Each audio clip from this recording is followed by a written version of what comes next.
Good morning and welcome to the 27th meeting of 2025 in Session 6 of the Equalities, Human Rights and Civil Justice Committee. We have no apologies this morning and Tess White will be joining us remotely. Our first agenda item is to agree to take agenda item 3 in private. Agenda item 3 is consideration of the evidence taken by the committee on its human rights, equalities and access to services in rural areas of Scotland inquiry this morning. Our members agreed to take this item in private. We are agreed, thank you. Our second agenda item this morning is evidence taken on our inquiry into human rights, equalities and access to services in rural areas of Scotland. This is our last formal evidence session on the inquiry and I therefore welcome to the meeting Cocab Stewart, Minister for Equalities, and the Minister is accompanied by Anna Densham, Deputy Director of Land Reform, Rural and Islands Policy, and Trevor Owen, Head of Human Rights Strategy and Legislation Unit. You're all welcome this morning. Thank you for joining us. I now invite the Minister to make a brief opening statement. Thank you, Convener. Very grateful to the committee for the invitation to give evidence as part of this short inquiry into human rights in rural Scotland. I want to begin by acknowledging the role rural communities play as part of Scotland's social and economic fabric.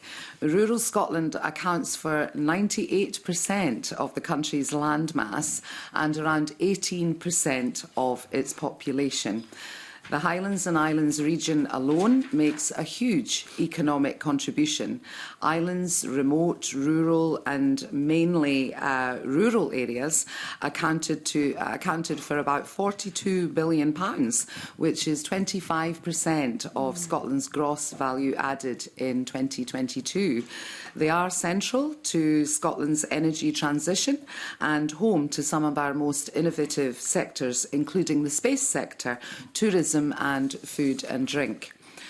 Our rural communities have shown themselves to be dynamic and resilient, well placed to seize opportunities, feeding, powering and inspiring us all.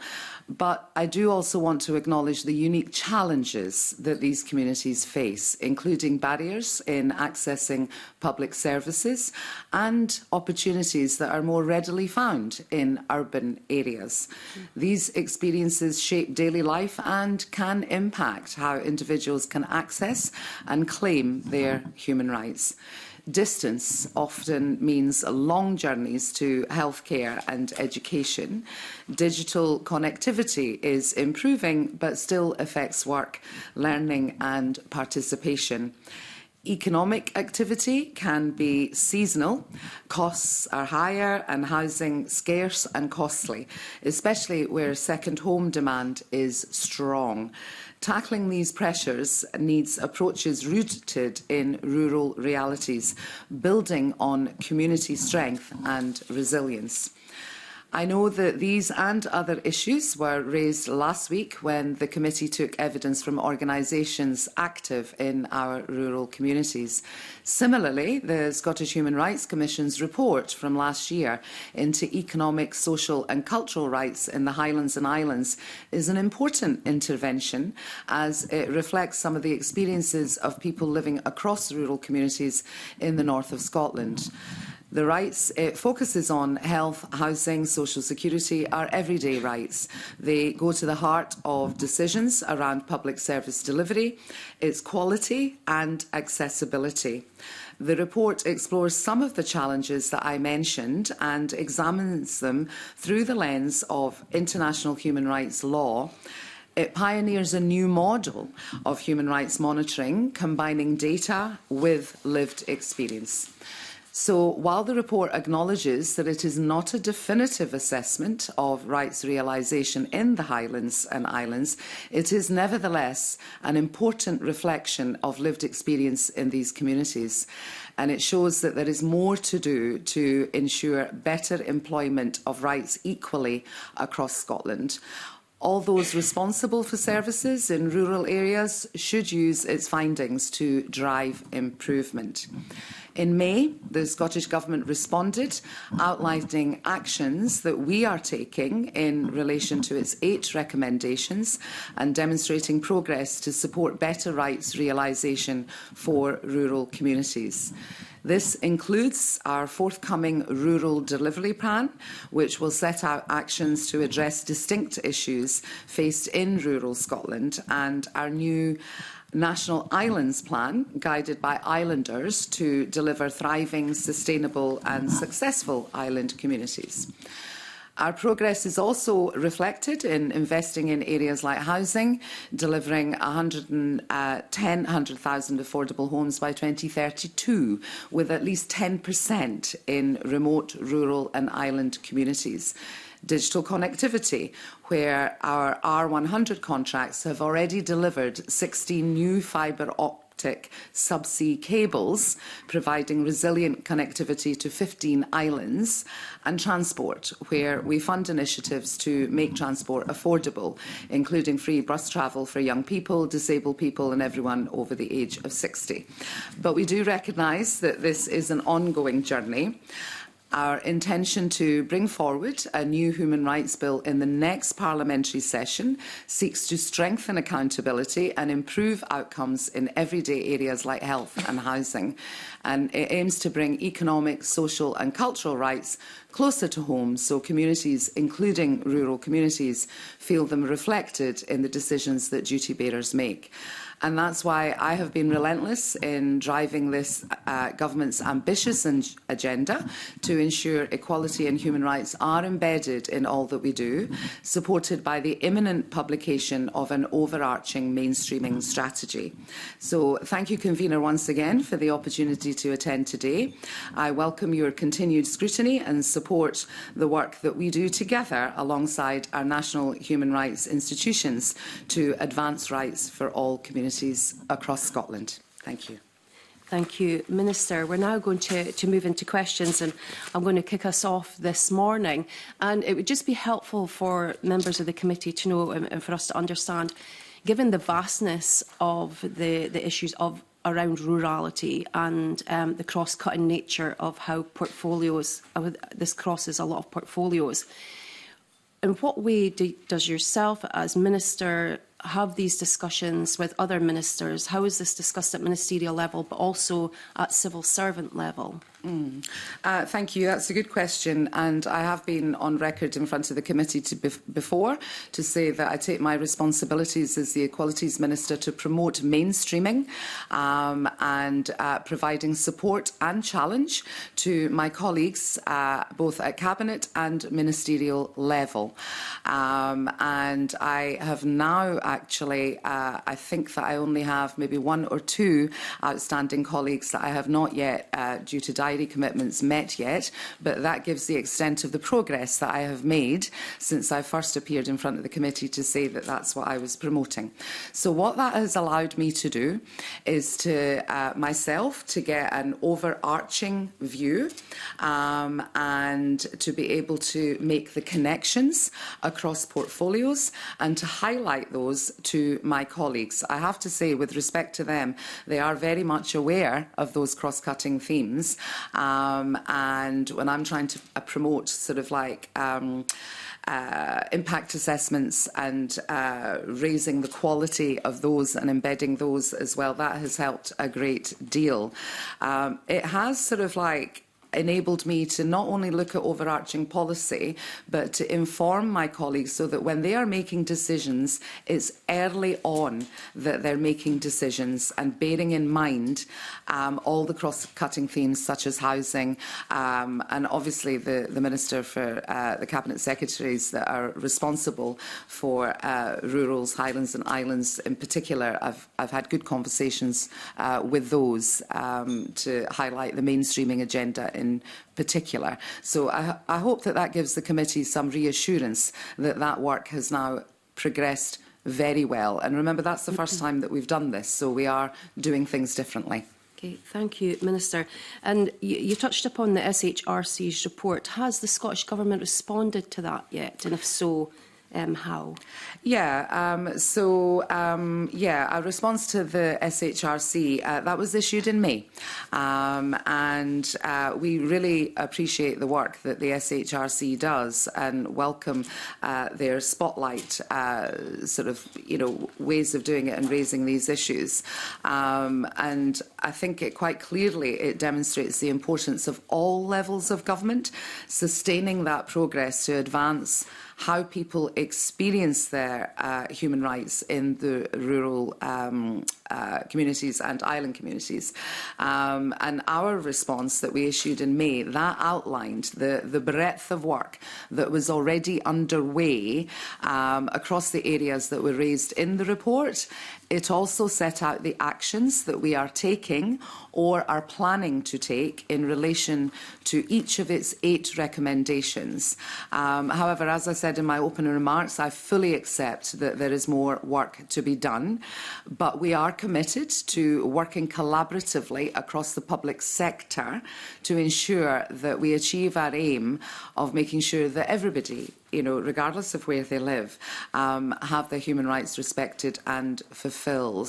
I know that the SHRC called for all relevant duty bearers to pay heed to their report, and we echo that call. I fully support that call, so that is, people are cognizant of that in the design and delivery of public services for our rural communities. So we'll continue to work very constructively with the SHRC and, of course, other stakeholders to work on the issues that were raised in the report and, more importantly, to implement the changes that are necessary to ensure that further progress. Okay. Now have a supplementary from Tess White, please. Thank you, Convener. Good morning, Minister. It's good to hear that your meeting with the Cabinet Secretary for Health went very well and you discussed a number of cross-cutting themes. Could you share with the committee which cross-cutting themes you discussed and if there's anything that you'd like to share with the committee? Thank you. Sorry, Ms White, I missed. Did you name a particular Cabinet Secretary? I missed that. Yes, the Cabinet Secretary for Health, Neil Gray. So you said your meeting with him had gone very well and that there were a number of cross-cutting themes. Yeah. Could you share with the committee the cross-cutting themes that you discussed with the Cabinet Secretary, please? Thank you. Thank you. Yes. Now, I'm going to recall that from memory, Ms White. We discussed the provision of waiting lists, access to maternity services, like local hospital provision, some of the issues that have been raised with me whilst I've been out and about, because obviously as Minister, I take my responsibilities across the board seriously, and we are encouraged to visit Highland and Island communities to hear firsthand. So when issues are raised with me, and one of the issues that was raised with me was being able to get access to treatment, and often the distances that have to be covered and the challenges that people face. So issues such as those, that's an example of some of the issues that I was able to raise with the Cabinet Secretary. Thank you. So waiting lists. And if I can just quote Councillor Jiva Brackett, who said, under the Equality Act 2010, it's unlawful to discriminate because of certain characteristics when you're being provided with a public service, like health, she said, or social care. And she said the very first of these protected characteristics is age, and the fifth is pregnancy and maternity, yet health and social care is not equitably accessible to those living in remote and rural areas. So those two protected characteristics of age and pregnancy and maternity, were you able to drill down with the Cabinet Secretary in relation to the Equality Act, or was it just a wide-ranging discussion on general treatment waiting times? Thank you. Thank you, Ms White. It was both. Part of my responsibility is to remind and support and challenge regarding the Equality Act, regarding our public sector equality duty, around that. And then, as I said, we were able to sort of like discuss some issues that had been raised with me. So absolutely, as I've said, you know, I fully recognise the distinct challenges that those living in rural areas sometimes face, and I particularly recognise that the intersectionality can often add that layer of inaccessibility. So there is a disproportionate impact on the examples that you have given, but actually across the sort of protected characteristics. It would be the same for, you know, ethnic minority, for instance, disabled people as well. So I'm very mindful of that, and the Cabinet Secretary is very mindful of that as well. Thank you, Minister. Back to you, Convener. Thank you. We now have a question from Maggie Chan, please. Thanks very much, Convener. Good morning, Minister and officials. Thank you for joining us this morning. In an earlier comment, Minister, you spoke of the importance of engaging with SHRC further and also with other stakeholders. Of course, the third sector plays a vital role in delivering local services in rural areas. These organisations often quite literally keep communities functioning and people well, and they are therefore very important stakeholders. In the evidence we've gathered, we've heard very strong calls for partnership and meaningful engagement with third sector organisations and local communities. We've heard very strong calls for parity of esteem, genuinely valuing the third sector organisations as equal partners for the work they do. Can you tell us a little bit more about how the Scottish Government currently engages with rural communities and the third sector organisations that provide such important services, and how what improvements you would anticipate being made? Thank you for that. I mean, meaningful engagement, you know, with rural stakeholders and communities at an early stage of policy development is absolutely vital, and that's why across sort of like relevant portfolio areas and policy areas, we continue to encourage that engagement with the rural and island communities to understand their specific experiences of the issues in their locality, and of course that can vary as well, in order to be able to develop a more flexible and localised approach to delivery. So that includes engagement through the Scottish Rural Network and direct consultation with island communities on the new islands, the new National Islands Plan. The Islands Community Impact Assessment and the Rural Assessment Toolkit, which was launched in April, encourage this in a systematic way. They support access to specific islands and rural data and offers channels for engagement where they don't already exist. And I can, you know, if Maggie, you would like some more information on that, I'm happy to bring in Anna to provide any further information. But before I hand over, I'll just say about the third sector. I mean, you know, they're essential. I mean, I couldn't have said it better myself in that sense. And I know that, you know, the vital role that they absolutely play. They know their communities, absolutely, they know their communities. And I'm aware that around 34% of voluntary organisations are based in rural and remote locations. And despite only, you know, about 21% of the Scottish population living in these areas. So it demonstrates their importance in the communities. So we absolutely value the essential role that they play, and acknowledge that it needs support and it needs stability, and the opportunity for longer term planning as well. But I'll bring in Anna for a little bit more detail on, Thank you. So just to touch back on the role of the islands assessment and the rural proofing tool, the rural assessment toolkit, which we've brought in, which is a form of rural proofing. To complement that, so a lot of policy teams will have their own avenues and ways of engaging with rural communities to support their policy development and some of their ongoing programmes. We also have a series of programmes that, not just in my area, but across other portfolios across Scottish Government, which provide community support, so community-led development, which means we've got quite a range of relationships. And often those are very much linked and part of the wider third sector picture. So I think the Minister's covered quite well what's happening on that front. But just to add a couple of points, I think you'll be aware we do have a fairer funding approach that's being piloted at the moment, which is to bring in or bring back, if you like, more multi-year funding, which we know is important for being able to plan and manage activities and build up volunteer capacity and so on. And so in this year, that has meant 51 grants totaling over 130 million have been provided through the fairer funding pilot.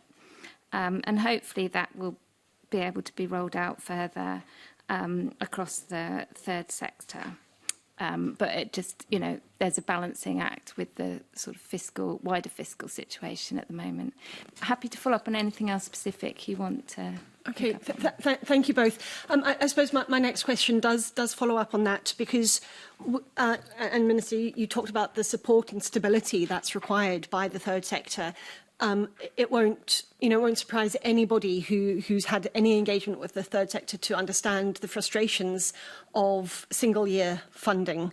They spend 9 months doing the work, 3 months applying for funding, 9 months doing the work, 3 months applying for funding. That doesn't give them stability. It doesn't provide service users with long-term stability or continuity. And when organisations are required to issue notice to staff, redundancy notices to staff, because they don't know when or if government funding is coming, that can utterly undermine the vital work that they are doing.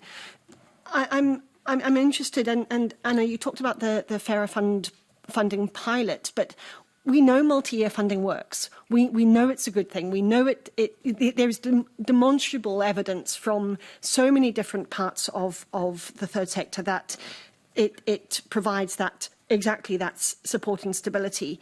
We also know that return on investment for the third sector is much higher than elsewhere in terms of the value for money and delivering positive outcomes that track to national performance framework and other things. So I wonder how quickly can we move from pilot to full rollout of multi-year funding? And in the meantime, how can you ensure that certain sectors within the third sector, for example, women's aid and women's support, which was highlighted as particularly chronic in terms of need, how can you ensure that we actually are showing that sector parity of esteem and the valuing that you say you do hold them in? I don't know, Minister, if you want to come in first. Yeah, thank you for that. I agree, and I am very, very sympathetic. I think that we all are as a government. It must be incredibly frustrating. It is equally frustrating for us because we have our budget set that are, set on a cycle of a Westminster UK government, and when that budget settlement is done on a yearly basis, it is difficult and challenging in order to then set multi-year funding as a Scottish Parliament and as the Scottish government. We can make decisions decisions on sort of fair pay, for instance, and then you can get things like the national insurance increase in contributions there that can have an enormous impact. So, you know, the decisions that we make, and you know, it is incredibly frustrating that the benefits of those can't always be seen because of decisions that are made elsewhere. You know, I mean, the latest estimates do indicate that across government we have invested over £1 billion in the third sector in 2023. And as Anna talked about the fairer funding pilot, that is the multi-year funding that's worth £130 million over 25 to 27. And that is part of our commitment to prioritise and focus on the delivery of frontline services and tackling child poverty. And that includes, when you're doing a pilot, you're including more and more organisations that you can support. And some of the ones that are included in that, it's not exhaustive, but Scottish Mountain Rescue, for instance. So, you know, really important that they're part of that pilot. The Scottish Book Trust, which delivers BookBug, Community Mental Health and Wellbeing Fund, which is delivered by third face interfaces across Scotland as well. So it is, whilst I acknowledge that it is frustrating, but it is a very important first step to mainstreaming that multi-year funding, the agreements across the third sector, to sort of like, you know, balance our ambitions against the challenging financial sort of decisions and the landscape that we are working in with that. I can touch on Women's Aid. Ms Chapman, you sort of mentioned that.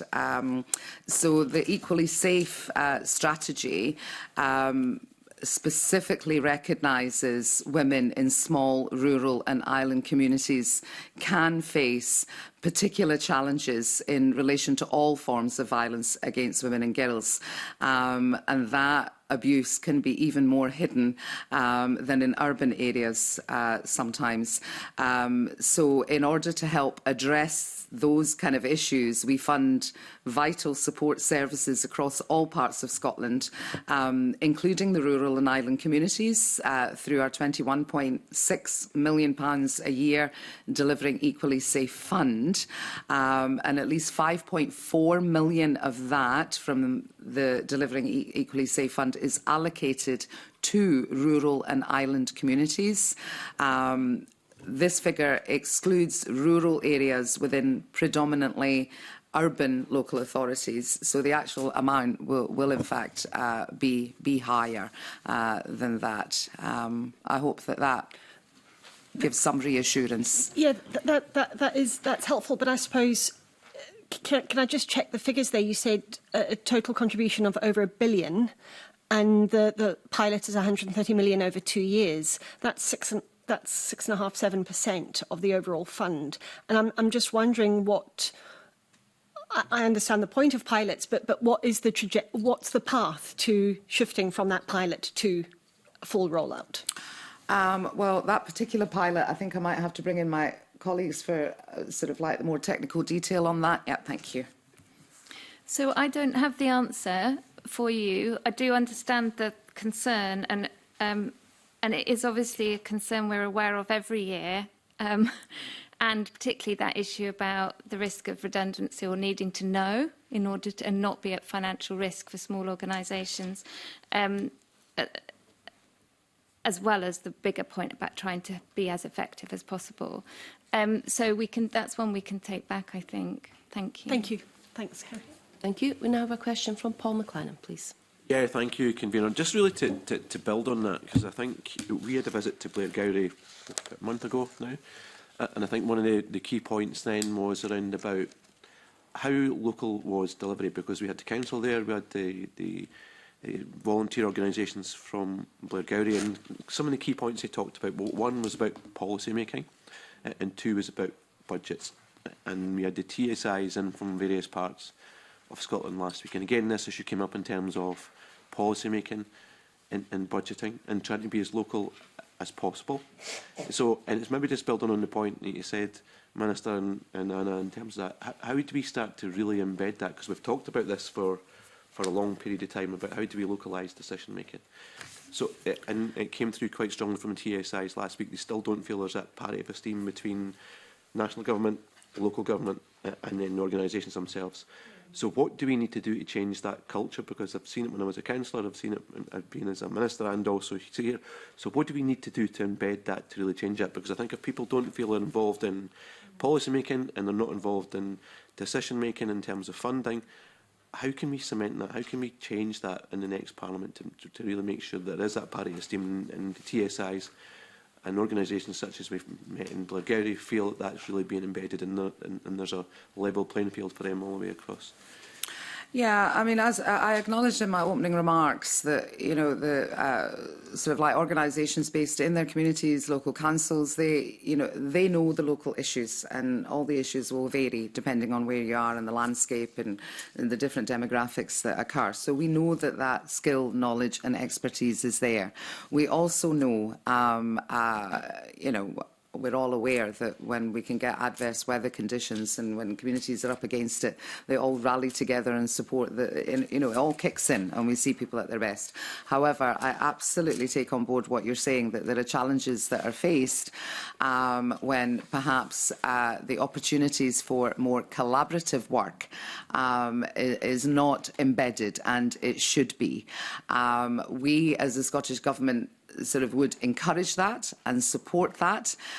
We do have to remember that councils are autonomous in their own right.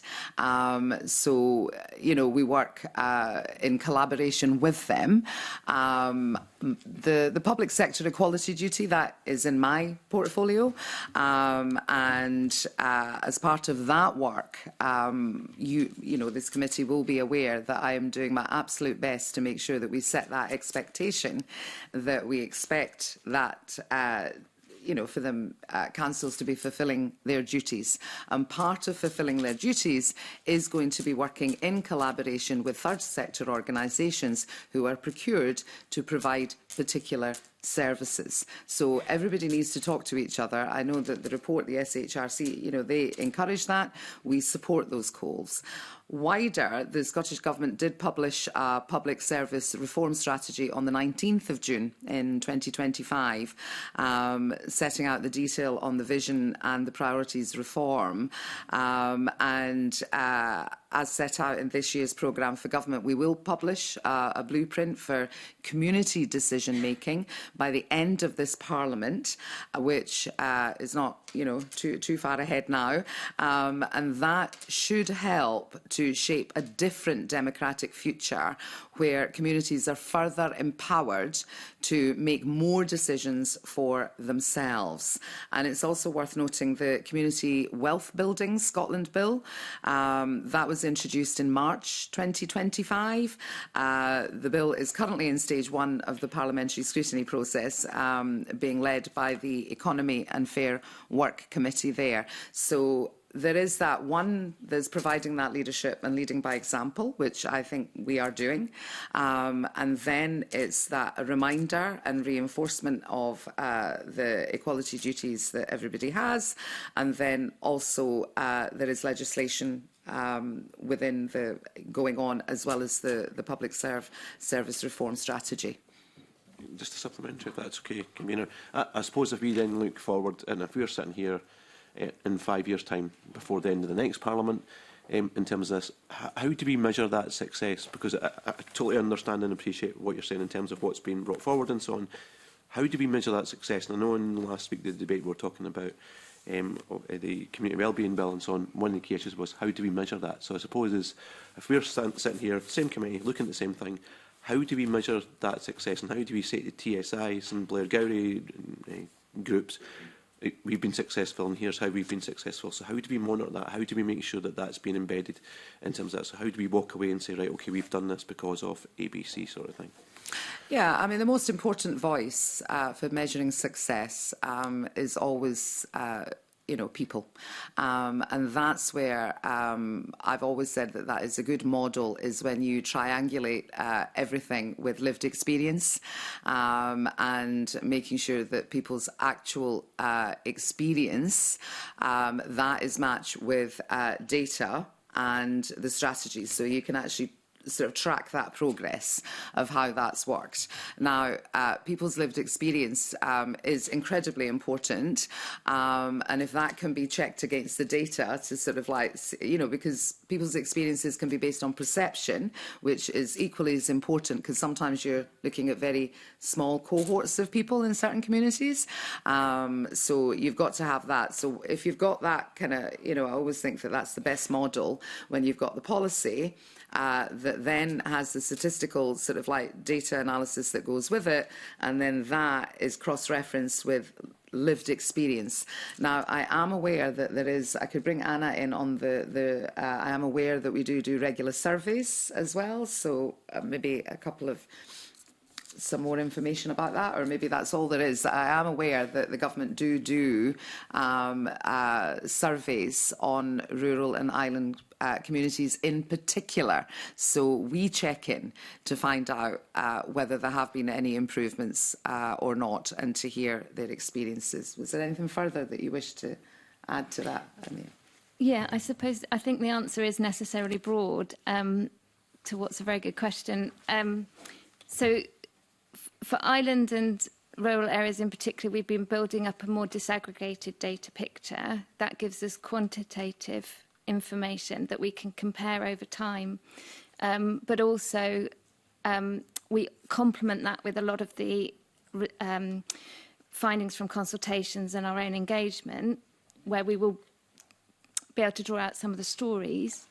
And I think, you know, how will we know, for example, in different areas of service delivery, that those sort of partnership models are working better and we've got the best from each different part of government working together? And I think that will partly be stories. I mean, we do get stories of where it's working well at the moment, or where things are being developed. For example, some of the community wealth building success in North Ayrshire is exciting and good to learn from. But also sort of, I imagine there will be, and I'm speaking not from my area of expertise, but I imagine within local councils they will be able to report on partnerships being developed. But ultimately it's about how well services are being delivered, isn't it? So it will be the sort of bigger outcome measures. You would expect to see those go up, I would say, if those models really are the right models. Thanks, Convener. Okay, thank you. Now questions from Pam Gossel, please. Thank you, Convener, and good morning, Minister and officials. Thank you for the information you've provided so far. Minister, it was made clear from last week's evidence panel on rurality that not all rural areas are the same, and that each area faces its own unique challenges. We also heard about the importance of a joint-up approach when it comes to improving access to services. For example, the lack of rural doctors is interlinked with housing shortages and poor transport links. That is why we cannot address one issue without addressing the others, and local people are best equipped with identifying these issues, and in some cases solutions that are unique to their communities. So, Minister, do you agree that one size does not fit all, and that the system right now is currently broken? And also, Minister, if you remember, you've come in here before and I've spoke about the kind of joint up working with departments even in here, that the fact that one area cannot work without the other. And this is the same case that now we're hearing in rural areas as well. So it's not just about the budgeting when we do it in here, and you've come in and spoke about this before, that now it's kind of the same out there in rural areas as well, that you can't have, you know, GPs can't be there if there is no housing there, and obviously if there's not good transport. So how do you see this broken system being mended, or the work you're doing? Yeah, thank you.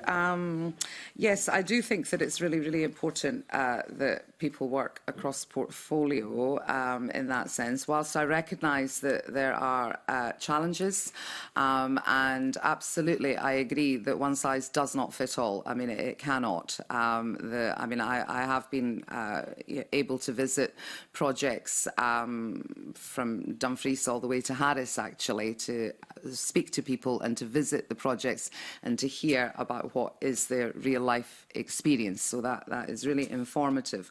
What I don't agree with, I would not characterise it as being broken. I would absolutely characterise it with having challenges, and those challenges are, more profound, and the impacts can be quite significant. But I don't accept that the system is broken. The significant challenges that are faced, as I've mentioned, we do, the Rural Delivery Plan, and then also the National Highlands and Islands. And I mean, some people have said, well, why have two things going? Why is it not all put into one? And I think that demonstrates, it gives an answer to your question, is that the issues for the Highlands and Islands can be very different from those that are experienced in certain rural areas like Dumfries and Galloway, for instance. And whilst there are similarities, there will be differences with workforce, for instance, as well as access to transport, health and housing. There'll also be challenges with procurement. There'll be challenges with not only transporting people, but also transporting goods, which then can cost a lot more. And you've got different modes of transport, for instance, planes as well as ferries and railways. So I absolutely accept that it is, it is different for everybody. I think that the government is certainly, like any organisation that has many, many different departments, there is always a challenge in getting people to work together. But I have confidence that actually the leading by example of Cabinet Secretaries and Ministers working together and looking cross-portfolio, that by very virtue, means that actually officials then work together as well. I mean, today, the officials that are supporting me is, Trevor from my own portfolio of human rights, but Anna is from the Rural's Highlands and Islands sort of area. So there is that kind of cross-working that does happen. The challenge, as you're quite rightly saying, is that when there are so many different elements that all rely on each other, which one comes first? Is it the transport? Is it the housing? Is it the jobs? It's all of those.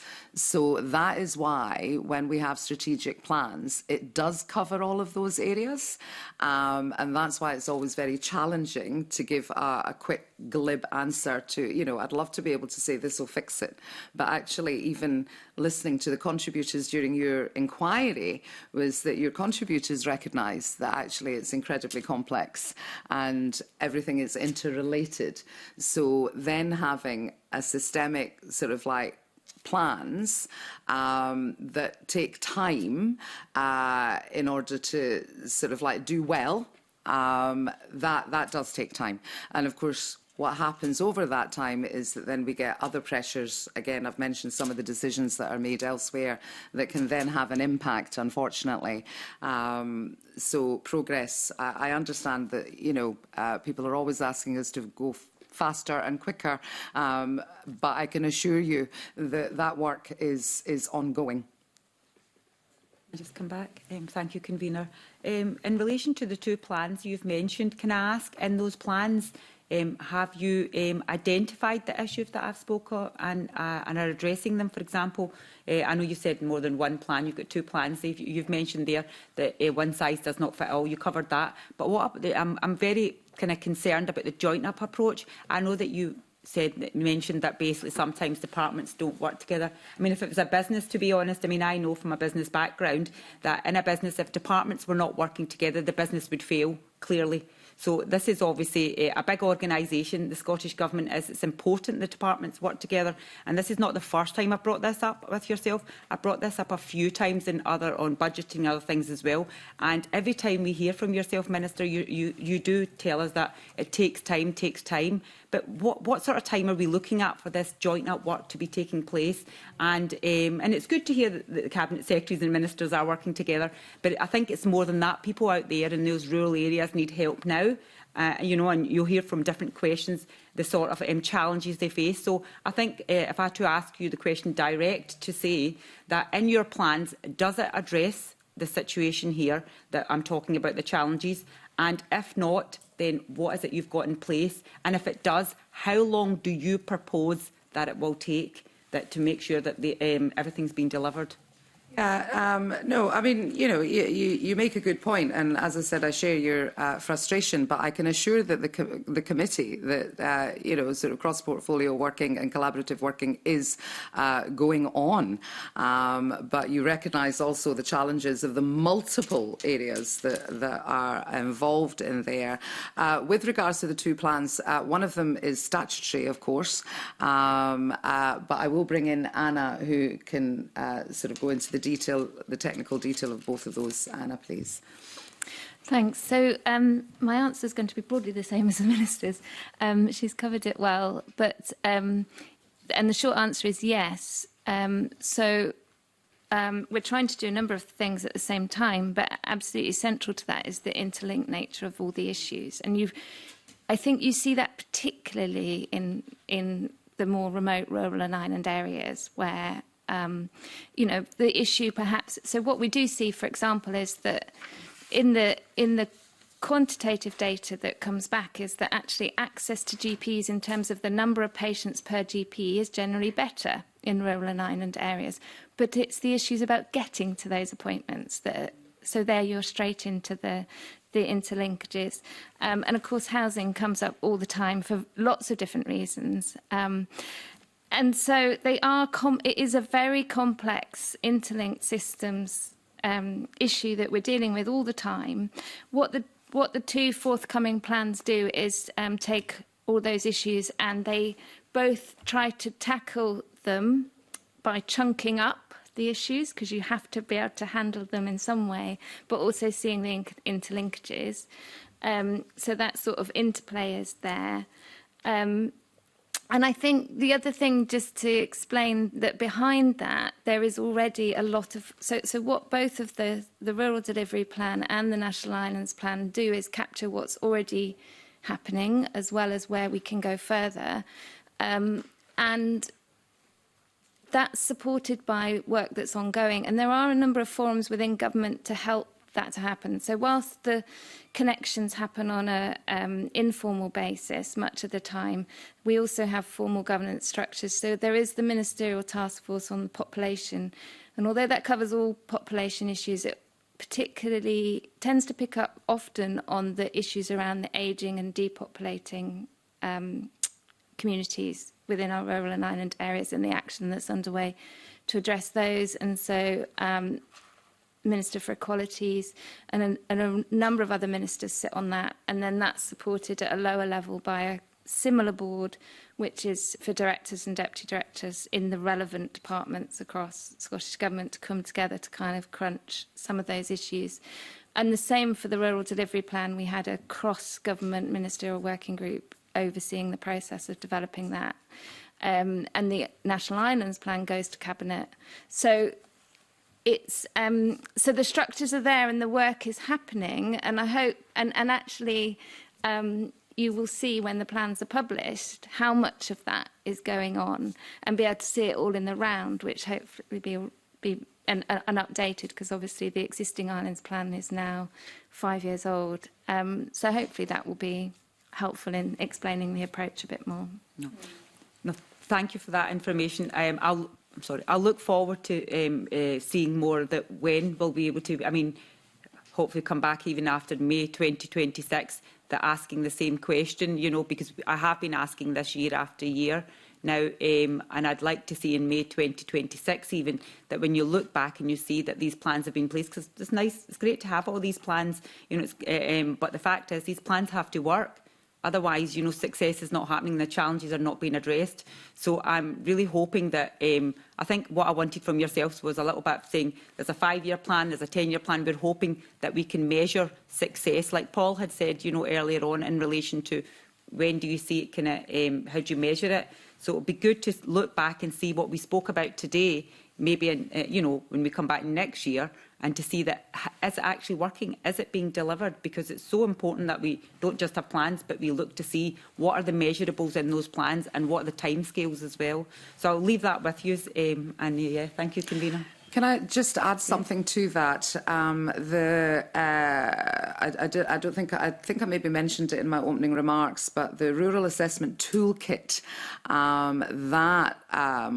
toolkits are incredibly helpful because they give practical examples of how civil servants, but actually everybody can get an accurate picture of where we are with anything, and then strategically moving through things. So, I mean, remember, I did say that was launched in April 2025. So the scaffolding is there, and I think there was also an element, Ms. Gossel, that you had said which particular areas. So the rural delivery plan that will cover agriculture, marine, land reform, transport, housing, social justice, population skills, digital connectivity, economic development, and health and social care. So you can see that it's quite wide-ranging. So it takes cognizance of that. Thank you. Okay. Thank you. Thank you. We now have supplementaries from Tess White, please.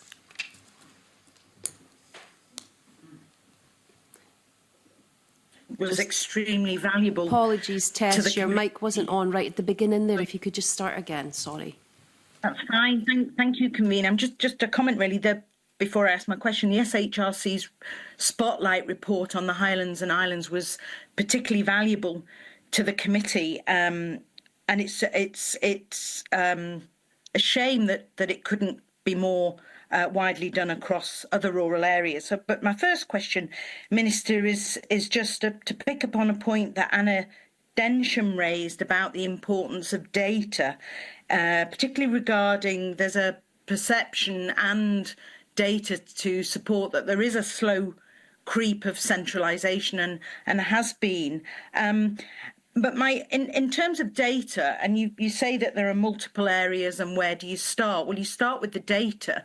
So the public sector equality duties do fall under your remit. Age and the age profile, the increasing age profile, is a huge area in rural areas. So my question really to you, Minister, and to Anna, is do you actually collect data on the 9 protected characteristics, particularly age?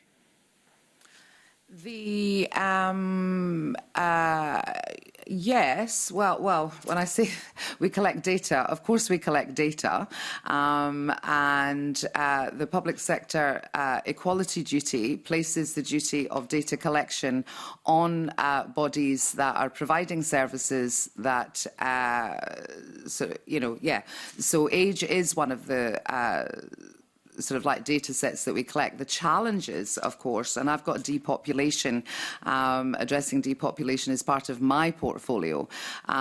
So I have visited sort of like, areas across Scotland that are sort of, suffering, I suppose, from depopulation, and the impacts that can have on often very small communities. So even losing one family, for instance, can have a significant effect.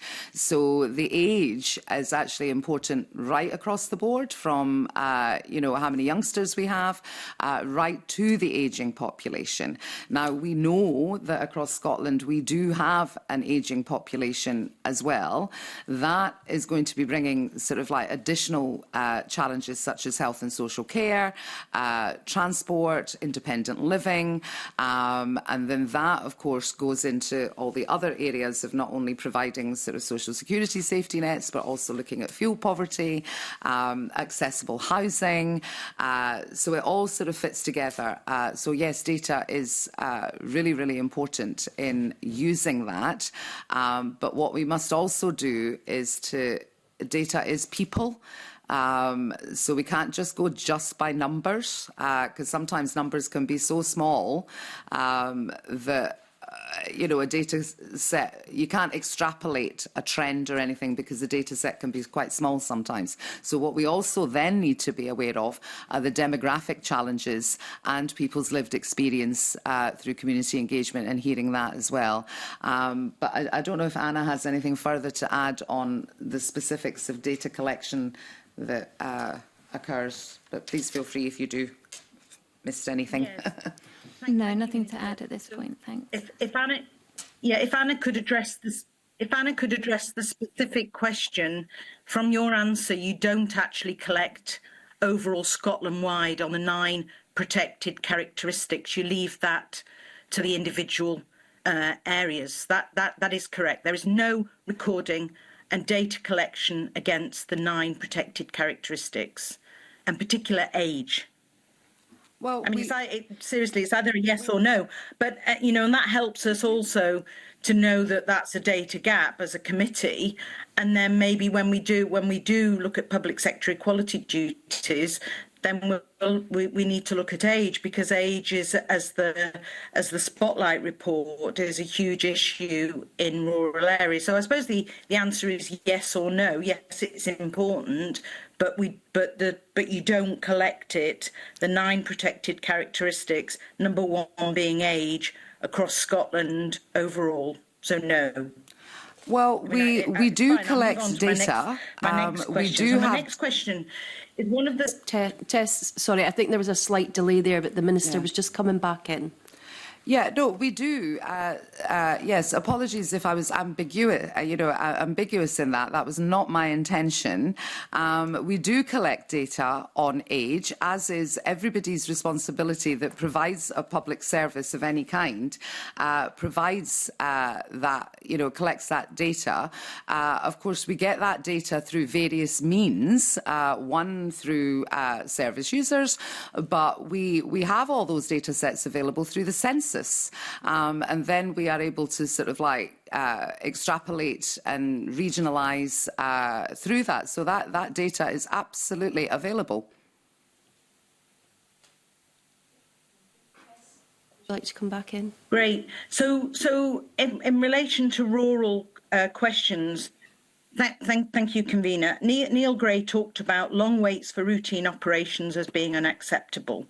We've got in my own area, which is largely rural, up to 5 years wait for hip and knee replacements, and just under 2 years for cataract operations. Those, as you've got the data, largely affect people of an ageing profile. Yet we're talking about huge amounts of wait. So if we do collect age in the public sector equality duties, then we're actually failing as a country for people of the elderly population and in rural areas. Would you agree? I absolutely accept the challenges in rural areas. I have said that. Distances, modes of transport, often having to travel very, very far to get to hospitals. But with regards to hip and knee, I can't remember the statistics off the top of my head, but I think that was actually one of the significant improvements that have been made in the reduction of waiting times for that, and people accessing sort of those particular procedures, I suppose, in that sense.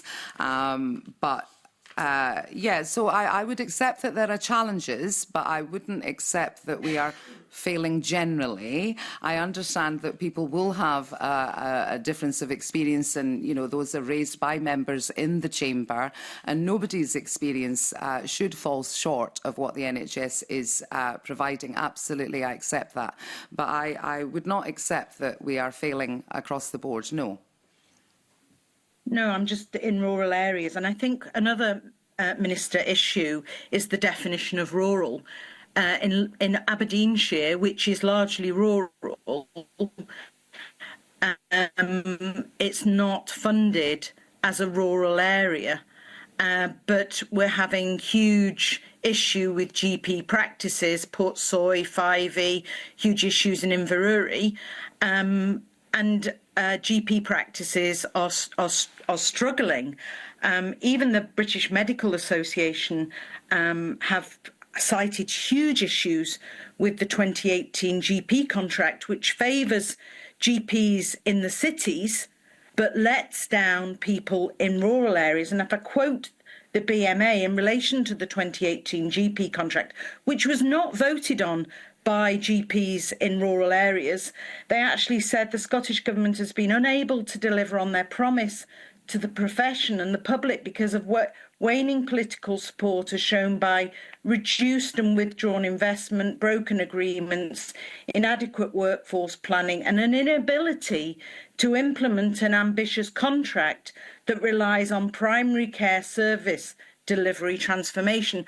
And I think that's the nub of the problem, Minister, that the 2018 contract fails GPs in rural areas. So you're seeing GP practices in rural areas either closing, threatening to close. And if we had the GP, the Royal College of GPs, Mary Todd was there last week with myself, and they were just saying what a huge crisis they face, but there's no appetite to visit the 2018 contract. So I'm hoping in your discussion with Neil Gray that was a massive area for the rural areas, the GP contract. So just checking, did you and Neil Gray, the Cabinet Secretary, discuss the huge issues with GPs and the 2018 GP contract?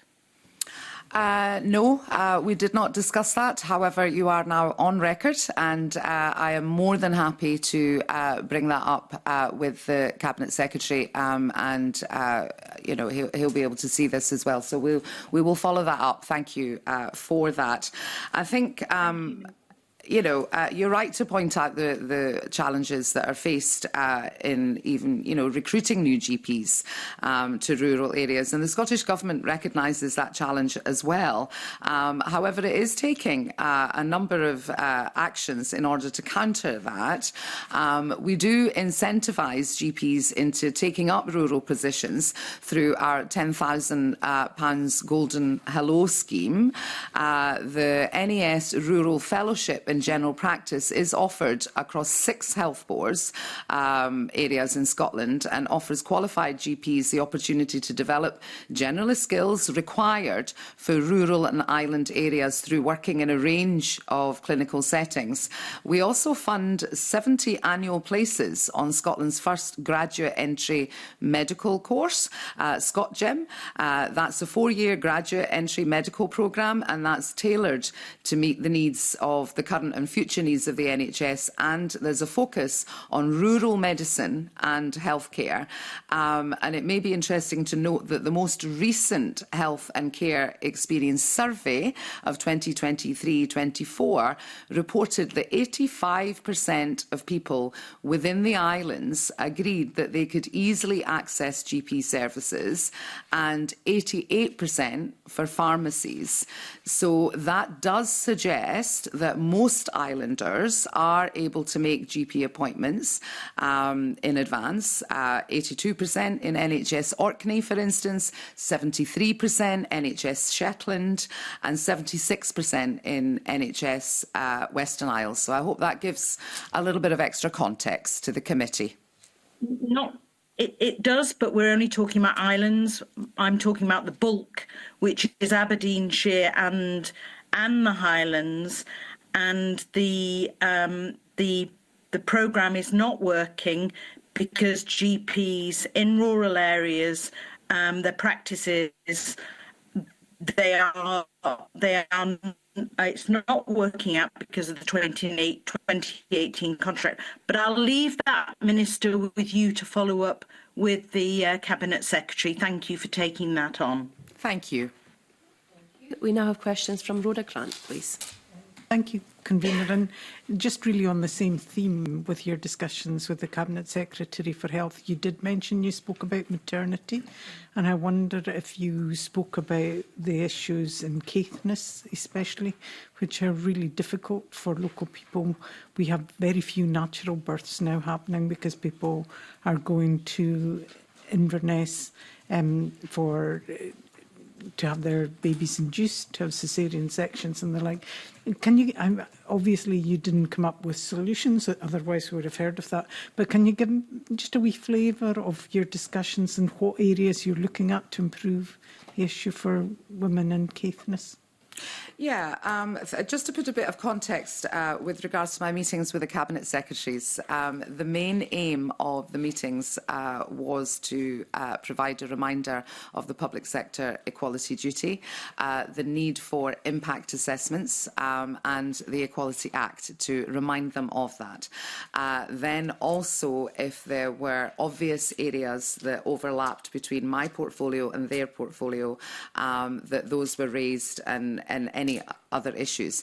The meetings often lasted 30 minutes, so it's just to put in the interest of transparency, they were not sort of to that level of detail. Just being transparent in that. So when maternity services were discussed, it was raised in the round with other healthcare services and provision regarding accessibility, availability in general terms. So, just putting that on record in that term. So, sort of like, all decisions that are sort of like made regarding sort of like maternity care, we want to make sure that it is absolutely safe as possible for mothers and babies, and that, everyone, the whole family, as well as women that are given birth, at all times that they receive sort of like a safe, person-centred maternity care that, is suitable to their needs. So all those decisions around the place of birth should be made by the women in discussion with their midwife and their obstetricians.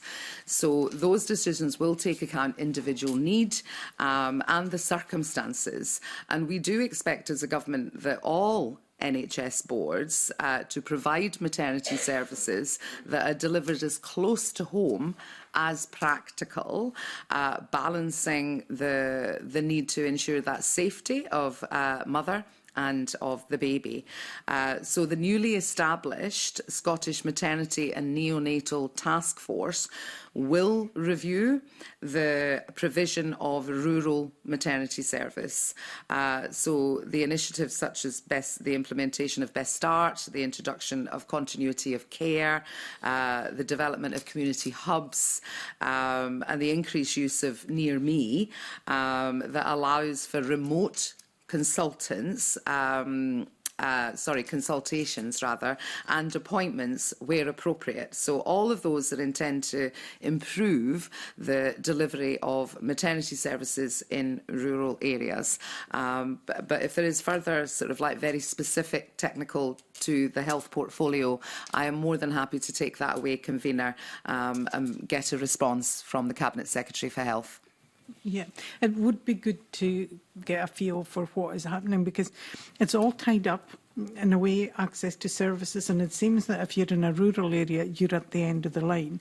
So you get fewer transport improvements. I mean, train journeys, for instance, between Inverness and Wick are increasing rather than decreasing. The rest of the world is getting faster rail services, they're getting slower ones. The road quality is really, really poor, and yet people are expected to travel in those circumstances. I heard of a case where a woman had had a caesarean section in Inverness, was then discharged 2 days later to go on the train for a 4.5-hour journey, carrying her baby on her own. That doesn't feel person-centred. I don't think that should, and if anyone was looking at her overall care, that really shouldn't have happened. But those are stories you hear kind of day and daily. So kind of transport infrastructure is important to this, as well as retaining staff. And also digital connectivity. Again, you talked about Near Me, which was a rural solution rolled out during COVID for the whole country. But it doesn't seem to be working, because I heard on the radio, phoning yesterday when I was driving, there was a cancer patient in Caithness drove to Inverness to do a Near Me appointment with a consultant somewhere further south. And it seemed to me, why did he have to drive 100 miles to have a Near Me appointment with somebody who wasn't there? There is real disjoint in what you say and what's happening on the ground for people. I wonder, across portfolios, what responses you're getting from your colleagues about how they're going to put this right specifically for rural areas? Well, I can give, I have my portfolio, and as I've given a commitment to the committee that sort of like very specific portfolio areas, I will raise these points and we can get a response back. That is, I think, fair enough. I do recognise sort of like the issues of sort of like digital access. In particular, I suppose the crossover within the social justice portfolio would be the challenges with digital connectivity and the uptake of, say, social security benefits. So, you know, that is sort of like the space that I sort of like totally understand the challenges. Now, we do have a statutory duty to promote the take-up of benefits across the social security system. So within that, it's making sure that we build in resilience, that it's not just reliant on one particular method. Like, for instance, it's just digital. I mean, I get that in across the board with the intersectionality of my sort of portfolio, is that I will get disabled people, for instance, who some make great use of digital devices and connectivity, but there are other people who that actually a pencil and paper and a form. There are other folk that actually a telephone call, and other folk where a human being is the most suitable way of accessing. So with regards to that, I think having a broad sort of like range of ways that people can access not only is good practice and more inclusive, but actually it builds in resilience when digital connectivity can be poor. Is there anything further that anybody wants to come in on it? But I can certainly, I mean, you know, if there are any specific elements of your question that I haven't been able to address, I'm more than happy to bring that up with the relevant portfolio minister and get the answers to the committee. Okay. Can I move on to housing, because that was another big issue that our roundtable picked up. It seemed like transport and housing were the two big issues about how you get people into rural areas, and with your own responsibility of addressing depopulation. I think they're really important. There's a total lack of affordable housing in rural areas. It's often built in the wrong place. And often the planning restrictions actually make rural housing much more expensive to build. For instance, you need streetlights, you need pavement. You might not have streetlights or pavement for that to join up with, but it adds a cost. It's not really fitting for rural areas. Is there any work ongoing that will make housing more affordable? Because that adds then to the cost of building. And people and housing associations, councils and the like obviously have limited resources, so they'll avoid incurring those kind of costs. Is there any work going on to look at how you would build in rural areas in a way that would be cost effective and accessible to people for affordable housing? Yeah, I mean, I've sort of like mentioned already that the challenges are huge of transporting goods, and also when I visited parts of sort of like Harris and Lewis, I was able to see firsthand machinery trying to drill down into like enormously hard rock. So the specialised equipment that is required, as well as the building materials. I was also able to visit local builders who were taking part in apprenticeship schemes so that they could increase the workforce. So, you know, and then you can see how that is becoming circular, that if you've got young people who have got good jobs that they can come into that are, you know, in that instance, it was in the housing, building housing sector, then they're more likely to stay, but also to add to the economy and building up communities. But, you know, the challenges are absolutely massive. But we recognise that, you know, good quality, affordable housing is absolutely essential to attract, but also to retain people. And then that links into having the right type of housing in the right type of place, bearing in mind young families too, you know, more ageing populations as well. So we are building on the delivery of more than 12,000 affordable homes in rural and island communities between 2016 and March 2024. And I mentioned the figure earlier of that 110 thousand affordable homes by 2032, with at least 10% of those that are in rural and island communities. That is supported by the Rural and Islands Housing Action Plan, which was published in October 2023, and that was developed with strong engagement with rural and island stakeholders as well. Demand-led funds, such as the 30 million Rural and Island Housing Fund, that was recently extended to 2028 as well, and the £25 million Rural Affordable Homes for Key Workers Fund as well. So there's a range of sort of things that are going on there. I get that, and that's money. And sadly, the housing that was built from 2016 wasn't actually in rural areas. I questioned this with the Cabinet Secretary previously. A lot of it was built on the outskirts of Aberdeen, outskirts of Edinburgh, outskirts of Glasgow.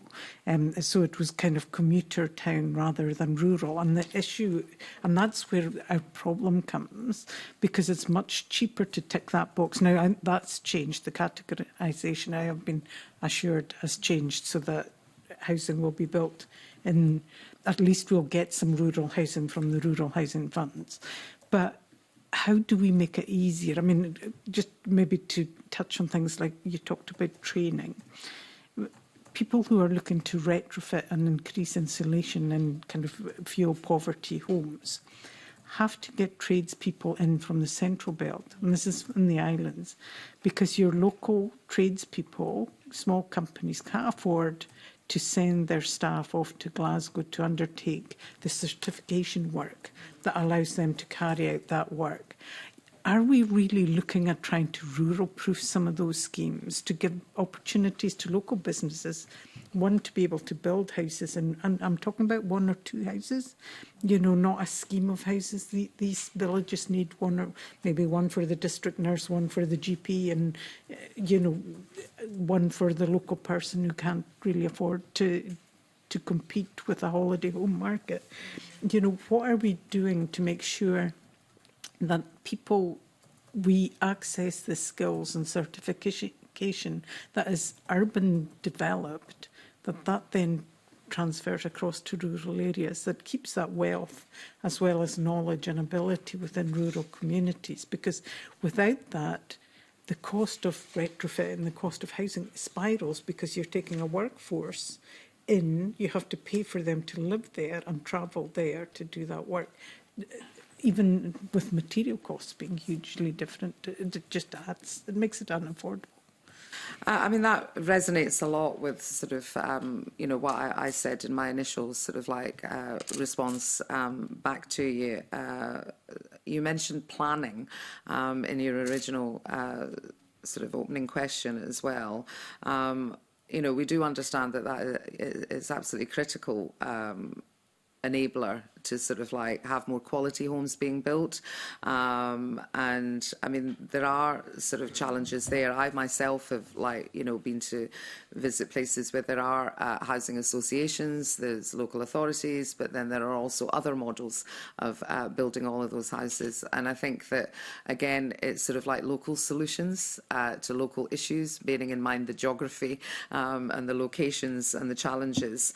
So work has been accelerated coordinated across planning to support the response, because we, you know, in the context of a housing emergency, as well as the challenges that are there. The Cabinet Secretary for Housing and the Minister for Public Finance wrote to the planning authorities in September 2025, making clear that their expectation of an emergency-led focus be applied on decision-making in the planning system. And our national planning policy in the National Planning Framework 4 gives explicit positive support for the delivery of more high-quality, affordable and sustainable rural homes. And we have taken action to improve the resources that are available to planning authorities through measures such as the National Planning Hub, which will provide you know, much more sort of additional capacity and expertise to planning authorities.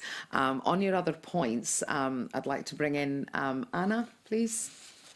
I was just going to add a couple of points. I think you outlined some of the issues, and we know there are many more issues which make rural and island housing really difficult, and very real sort of diseconomies of scale, which have been exacerbated with the cost of materials going up and access to labour and so on. One of the specific points you raised was around the flexibility of the planning system, which the Minister sort of just referred to.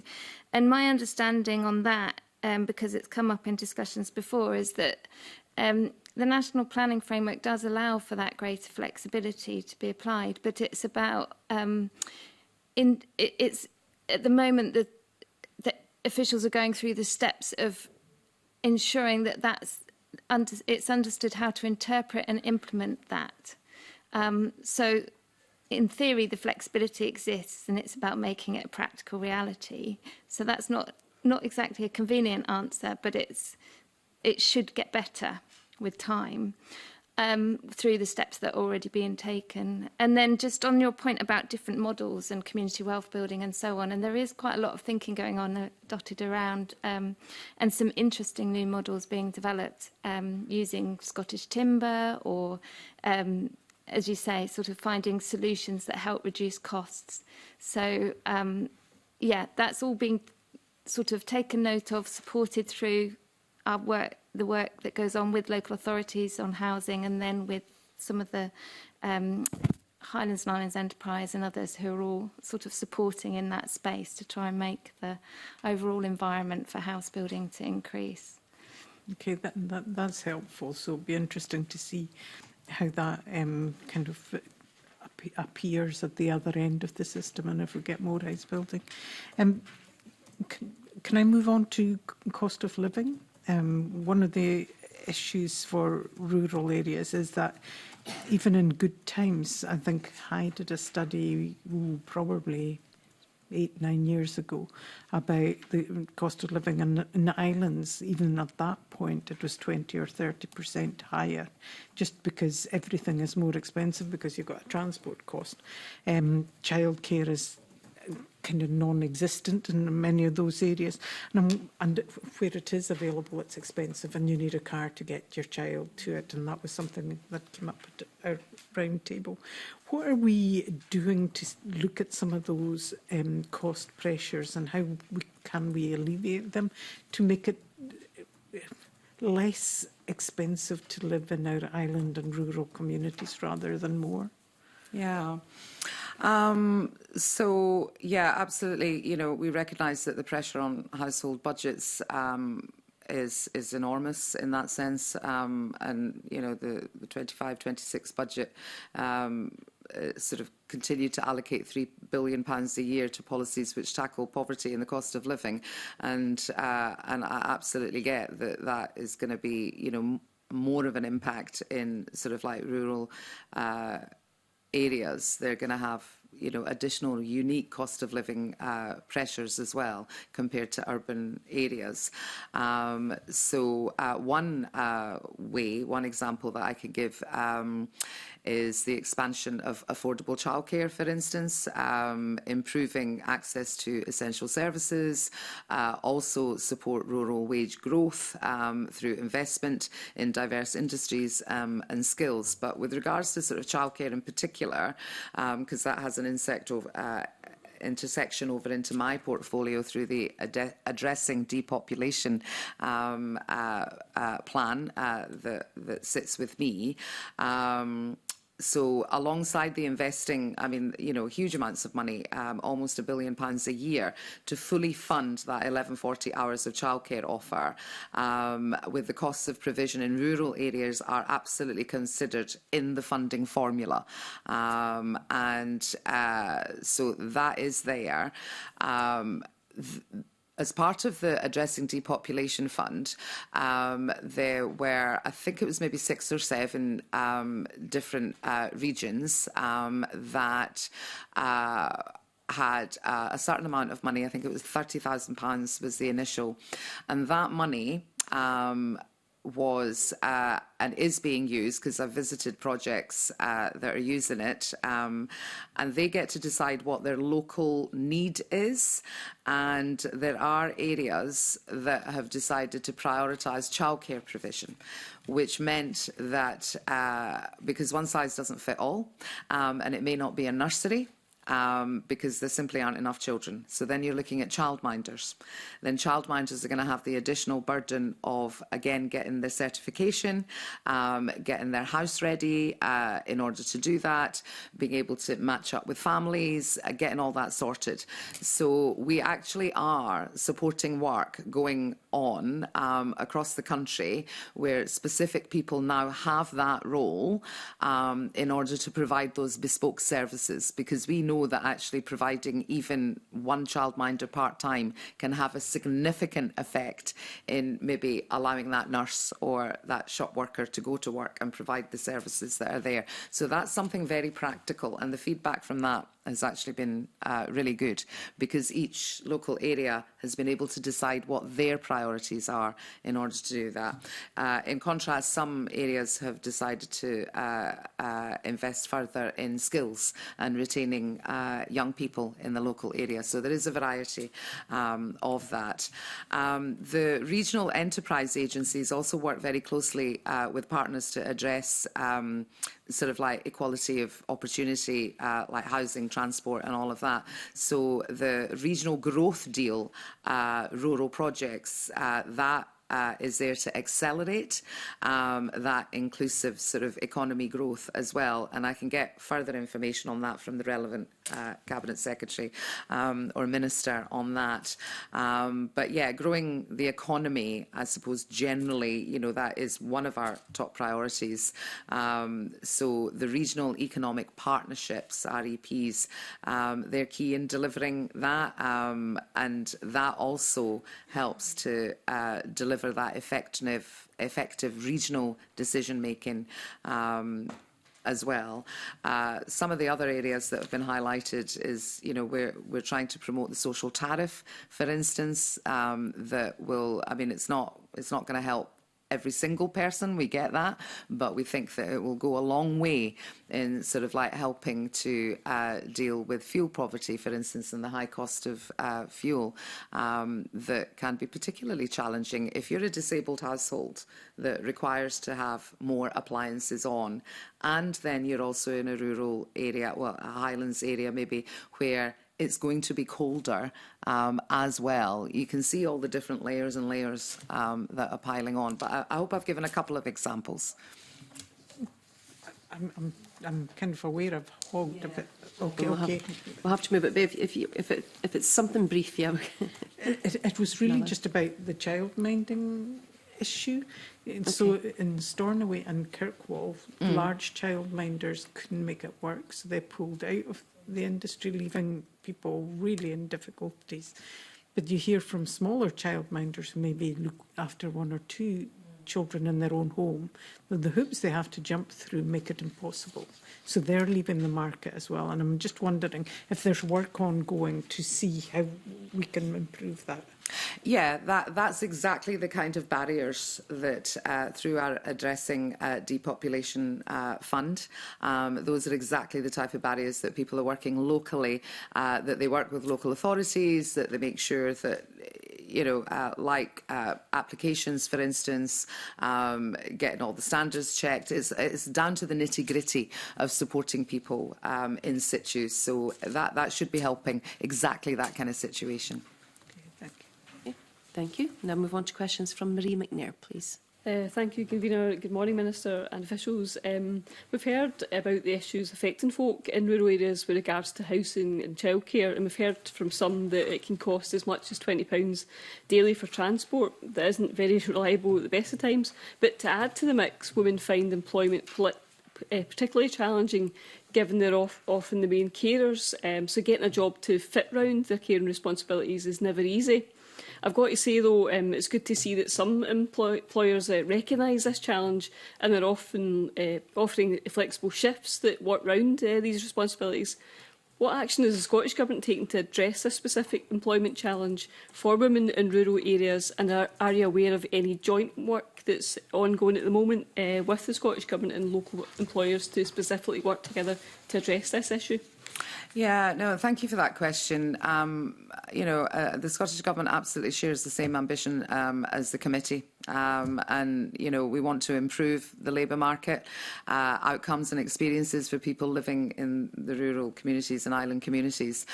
So through the No One Left Behind approach, we aim to deliver an all-age place-based, person-centred model of employability, that support being provided across communities and promoting a strengthened partnership approach where Scottish and local government can work together with public, private and third sector organisations to design and, of course, to deliver the services. So with regards to money to back that up, we are also investing £90 million in the year 25-26 for the delivery of devolved employability services across Scotland, and that includes rural and island communities. Addressing the labour market shortages, it requires a concerted effort, and that kind of collaborative and concerted approach from a range of services. So we are implementing activity currently to support that across government, and absolutely we're committed to doing more. And I'd be happy to, I look forward to reading the report of the committee and seeing the suggestions and recommendations that you make. So collectively, I suppose, with partners, our aim is to build that employability system that tackles the inequalities in the labour market by it being more responsive, joined up, and of course aligning with the needs of employers, service provision, and making sure that it's fair and accessible work as well. So services are in place across all 32 local authorities, so that includes rural and island. But we do have to remember that full control over employment and industrial relation legislation is currently reserved to the UK Parliament. We just need to put that support in to make it work for them as well. Yeah. The committee also heard about the complexity of access and social security benefits, and digital connectivity is a factor of that. And obviously you've heard about the digital challenges that have just affected Tyree. What measures are in place to assist people with poor digital access, and specifically what has been done to assist those who experience data poverty? I'm mindful as well that you might not have that information to hand, but if you could follow up with the committee in writing, it would be helpful just for a report. Yeah, I can do. I think I covered quite a lot of that when I was answering Ms Grant's question around that, but I think I can put a little bit more into it.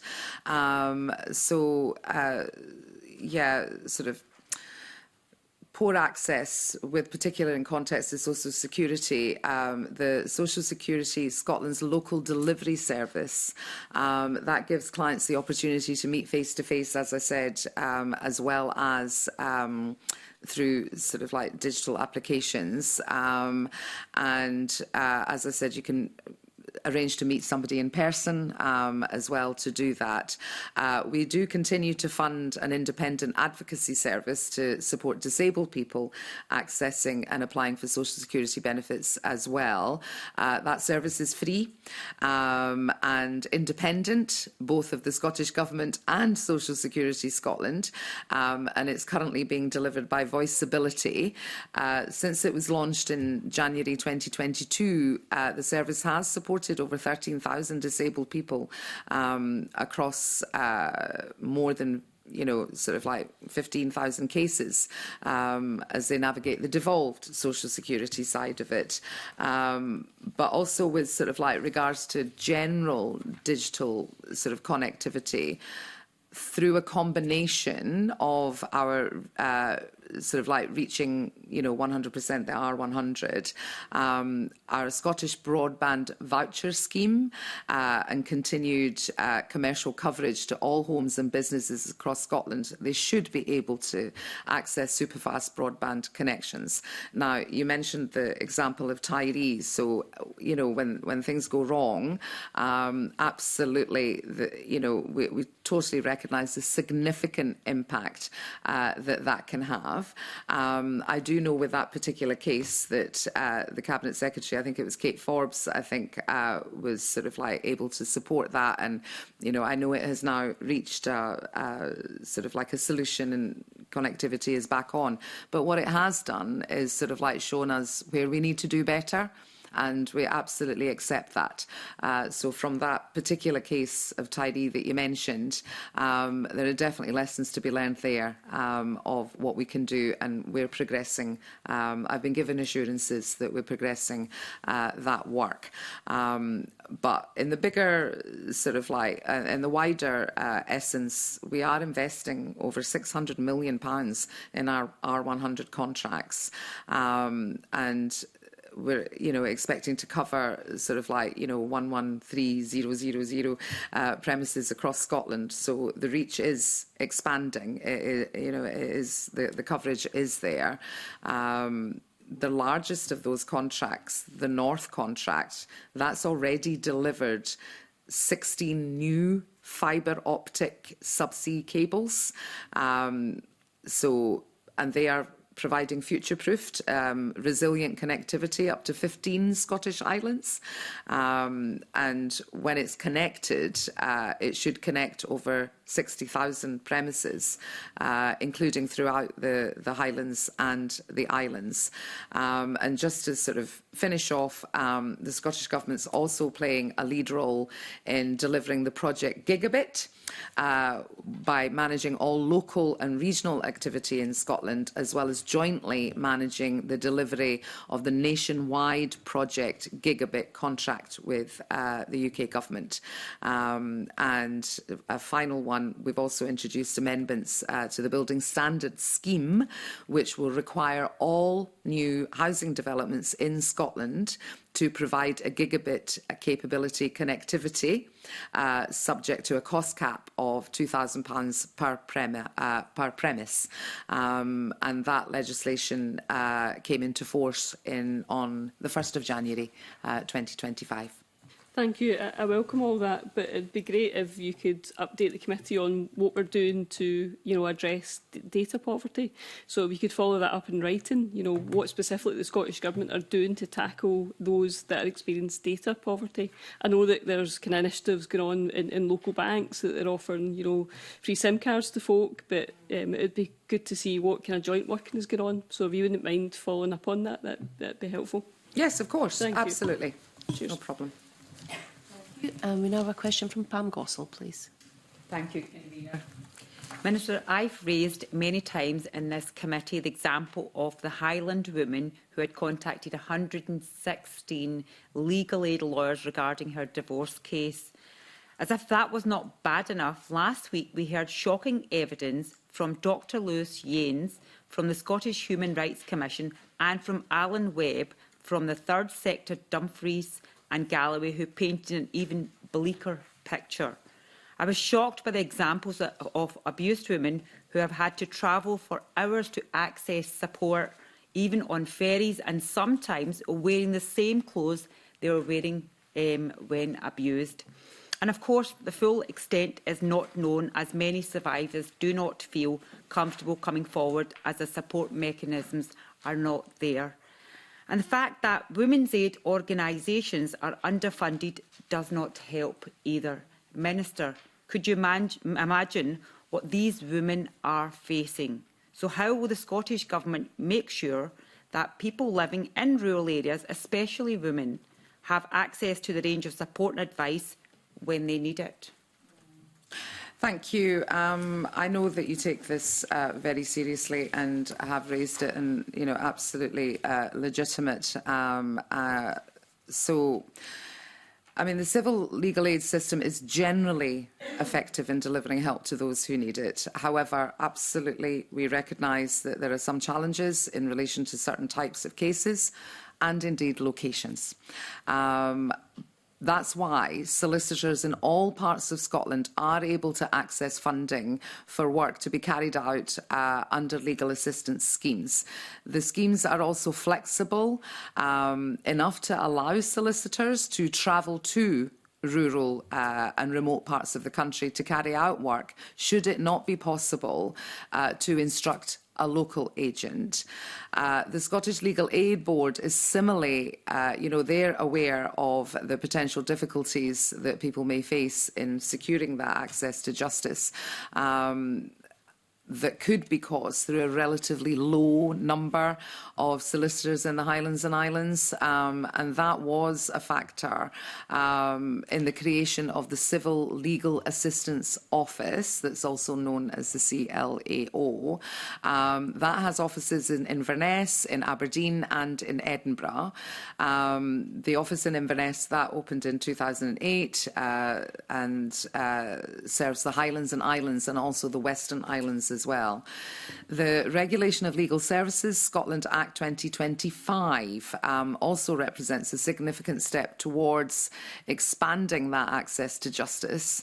Once commenced, this legislation will remove restrictions that prevent charities, law centres and citizens' advice bodies from directly employing solicitors to provide certain legal services to some of the most vulnerable in society. So I hope that the committee agrees that that is a significant step to expand who can provide that legal advice. So the Scottish Government is taking forward reforms that are outlined in our legal aid reform discussion paper that was published earlier this year, and that should also simplify the process for solicitors and those who need that legal assistance, along with longer-term proposals for funding and improving the delivery of services. So that is a discussion paper, and all views are welcome on that. With regard to your point regarding sort of like women's aids as well, and I have had the honour of visiting provision sort of all over Scotland, including sort of from Dumfries way up to the Highlands and Islands as well. I mean, the work that they do is absolutely vital, and I have to say I commend it. They work incredibly hard, and I've spoken to women who have benefited as well. I think I've mentioned before the Equally Safe strategy, which sort of like recognises, small rural and island communities that face particular challenges, and that is funded. The Equally Safe delivery plan is there. We have mentioned the funding challenges, especially with regards to multi-year funding and that precarious funding that can happen as well.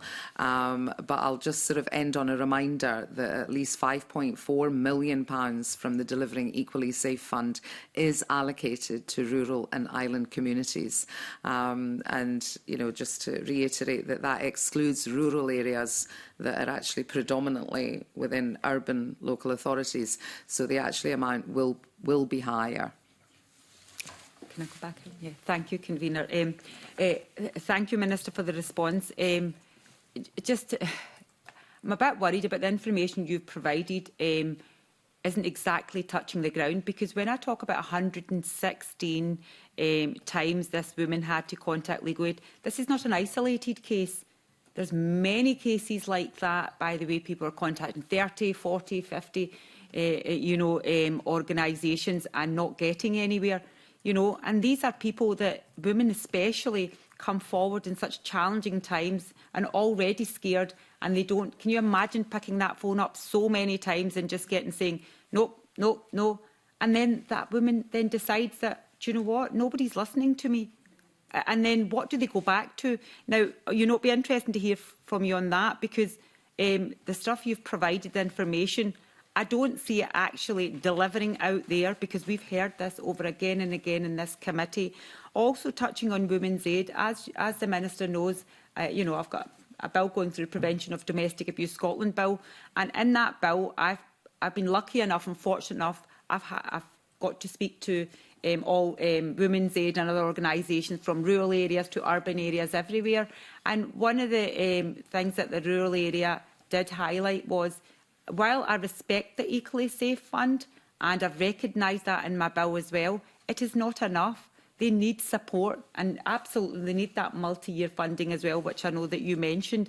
But there's a lot of challenges. Even this week, now today, obviously, 16 days of activism on gender-based violence has just started. I was at an event yesterday in Eastern Bartonshire, in my own area, and they were talking about people that use BSL and stuff like that, that there's not enough funding. And they were actually talking about areas of Dumfries and Galloway, other rural areas, that the challenges they're facing, because, like I said, not one size fits all. So I've just mentioned people of minority, especially those with a certain disability, they need much more support and assistance. And right now, Equally Safe does provide certain support, but it does not provide that tailored support what women's aid groups need in those rural areas. So it would be good to hear from the Minister on that as well, that how do you, outside the Equally Safe fund organisations, to deal with such challenging issues?